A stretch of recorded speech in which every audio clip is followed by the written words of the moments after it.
मानव मस्तिष्क एक अद्भुत संरचना है जिसका निर्माण अरबों न्यूरॉन्स और जटिल नेटवर्क से हुआ है। ये ना सिर्फ हमारे विचारों, भावनाओं और यादों को नियंत्रित करता है, बल्कि हमारे व्यवहार, रचनात्मकता और निर्णय लेने की क्षमता का भी मूल है। जब हम ये समझने की कोशिश करते हैं कि दिमाग वास्तव में कैसे काम करता है, तो हमें ये पता चलता है कि इसके कुछ बुनियादी सिद्धांत हैं जो हमारे सीखने, याद रखने और जीवन को बेहतर बनाने की क्षमता को प्रभावित करते हैं। कल्पना कीजिए कि एक वैज्ञानिक जो वर्षों से मानव मस्तिष्क पर शोध कर रहा है, आपको ये बताने के लिए बैठा है कि अगर आप अपने दिमाग के काम करने के असली तरीकों को जान लें, तो आप अपने जीवन में कितना बदलाव ला सकते हैं। वो कहता है कि मस्तिष्क किसी कंप्यूटर की तरह काम नहीं करता, बल्कि ये एक जीवंत, लगातार बदलने वाला और अनुभव से सीखने वाला अंग है। ये सिर्फ सूचनाएं संग्रहित नहीं करता, बल्कि उन्हें ढालता है, फिर से बनाता है और परिस्थिति के अनुसार अनुकूलित करता है।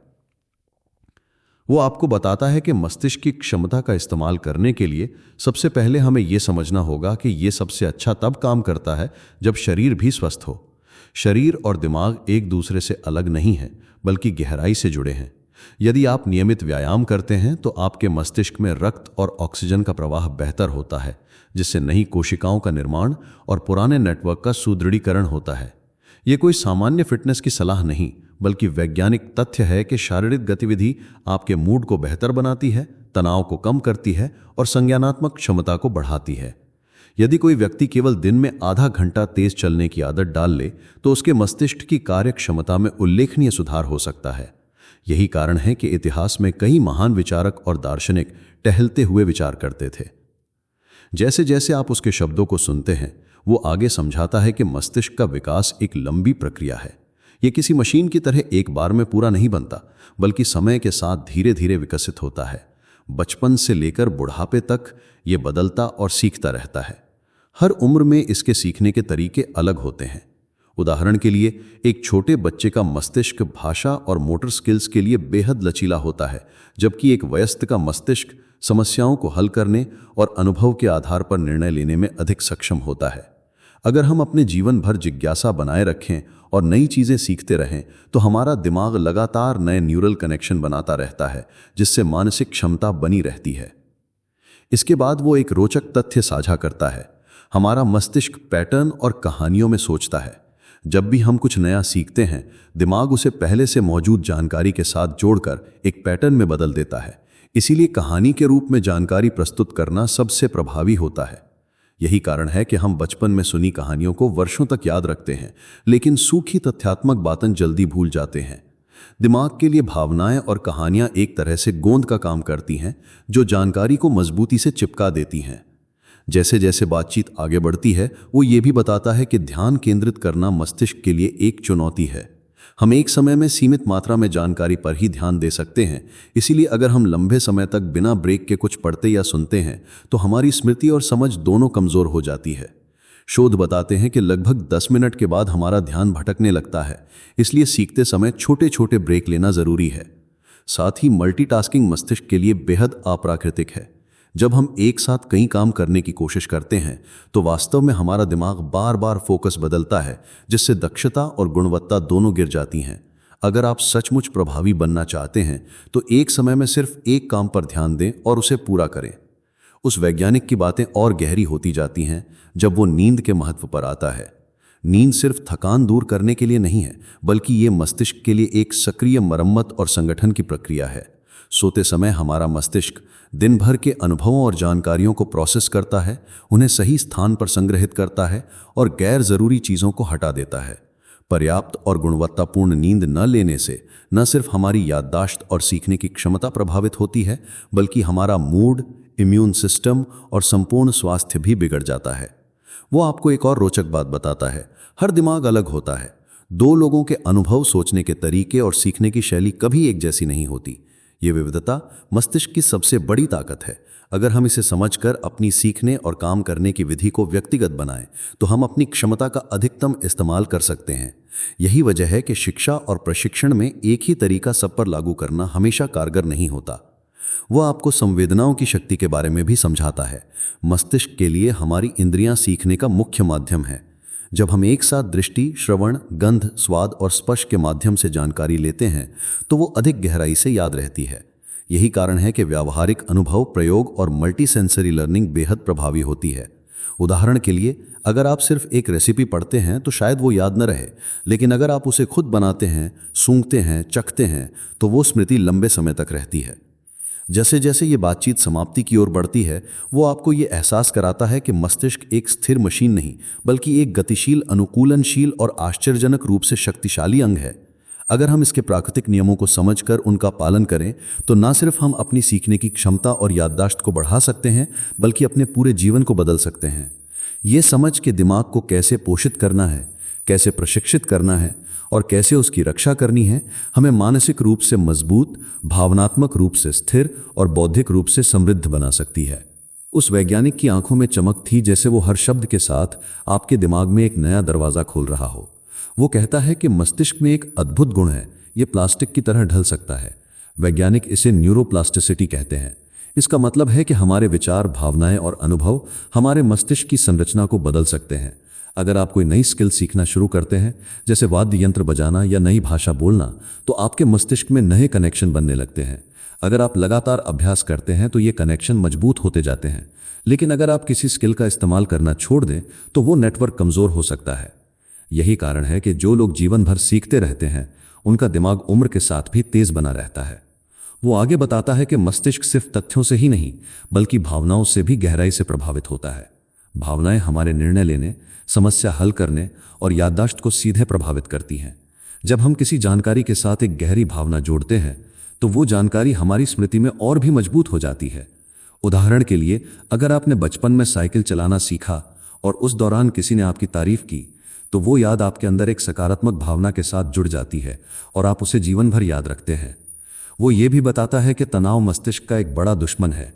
हल्का तनाव हमें सतर्क और सक्रिय रख सकता है, लेकिन लंबे समय तक चलने वाला तनाव मस्तिष्क की कोशिकाओं को नुकसान पहुंचा सकता है, खासकर हिप्पोकैम्पस नामक हिस्से को, जो हमारी याददाश्त के लिए जिम्मेदार है। इसलिए हमें तनाव को मैनेज करने के तरीके सीखने चाहिए, जैसे ध्यान, गहरी सांसें लेना या प्रकृति में समय बिताना। जब हम शांत और संतुलित होते हैं तो हमारा मस्तिष्क बेहतर तरीके से काम करता है। बातचीत में वो आपको एक और रोचक तथ्य बताता है। हमारा मस्तिष्क दृश्य जानकारी को बेहद तेजी से प्रोसेस करता है। तस्वीरें और विजुअल्स हमारे दिमाग में टेक्स्ट या शब्दों से कई गुना तेजी से प्रवेश करते हैं।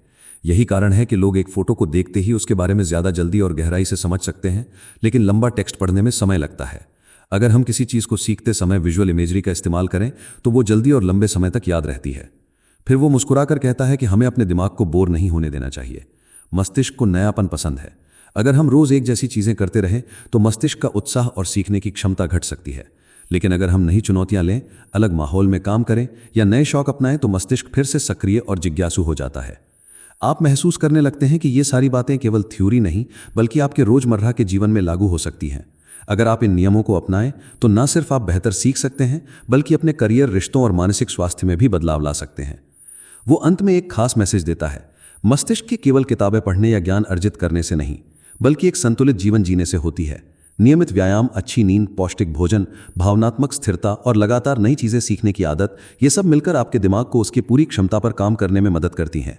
अगर आप इसे समझ लें तो ना सिर्फ आप एक बेहतर इंसान बनेंगे, बल्कि अपने सपनों को पूरा करने के लिए मानसिक शक्ति भी जुटा पाएंगे। वो वैज्ञानिक आगे कहता है कि हम अक्सर अपने दिमाग की तुलना कंप्यूटर से करते हैं, लेकिन हकीकत में ये उससे कहीं ज्यादा जटिल और अनोखा है।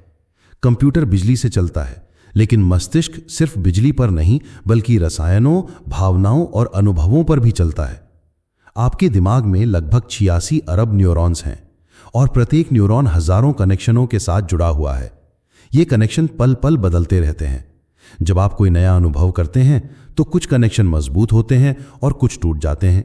ये लगातार बदलती संरचना ही आपके व्यक्तित्व, आदतों और सोचने के तरीके को आकार देती है। वो आपको बताता है कि मस्तिष्क के लिए नींद एक रहस्यमयी लेकिन बेहद जरूरी प्रक्रिया है। नींद के दौरान आपका दिमाग दिन भर की घटनाओं को प्रोसेस करता है, अनावश्यक जानकारी को हटाता है और जरूरी यादों को पक्का करता है। अगर आप पर्याप्त नींद नहीं लेते तो आपकी याददाश्त कमजोर हो सकती है, ध्यान भटक सकता है और निर्णय लेने की क्षमता घट सकती है। वैज्ञानिक कहते हैं कि नींद की कमी का असर आपके दिमाग पर उतना ही बुरा पड़ सकता है जितना शराब के नशे का। इसीलिए देर रात तक काम करने या लगातार मोबाइल चलाने की आदत मस्तिष्क को थका देती है और उसकी कार्यक्षमता घटा देती है। आप महसूस करते हैं कि हमारी रोजमर्रा की आदतें कितनी चुपचाप हमारे दिमाग को गड़की हैं। जैसे भोजन, आप जो खाते हैं वो सीधे आपके दिमाग की सेहत पर असर डालता है। ओमेगा 3 फैटी एसिड जो मछली और कुछ नट्स में पाए जाते हैं, मस्तिष्क के लिए बहुत फायदेमंद होते हैं। हरी सब्जियां, ताजे फल और पर्याप्त पानी मस्तिष्क की ऊर्जा बनाए रखते हैं। वहीं जंक फूड, शुगर और प्रोसेस्ड आइटम्स आपके दिमाग को सुस्त और थका हुआ बना सकते हैं। वो उदाहरण देता है, अगर आप किसी परीक्षा के लिए पढ़ाई कर रहे हैं और बार बार मीठी चीजें खा रहे हैं तो आपको तात्कालिक ऊर्जा तो मिल सकती है, लेकिन जल्द ही थकान और चिड़चिड़ापन भी महसूस होगा। इसकी वजह है ब्लड शुगर लेवल में अचानक उतार चढ़ाव।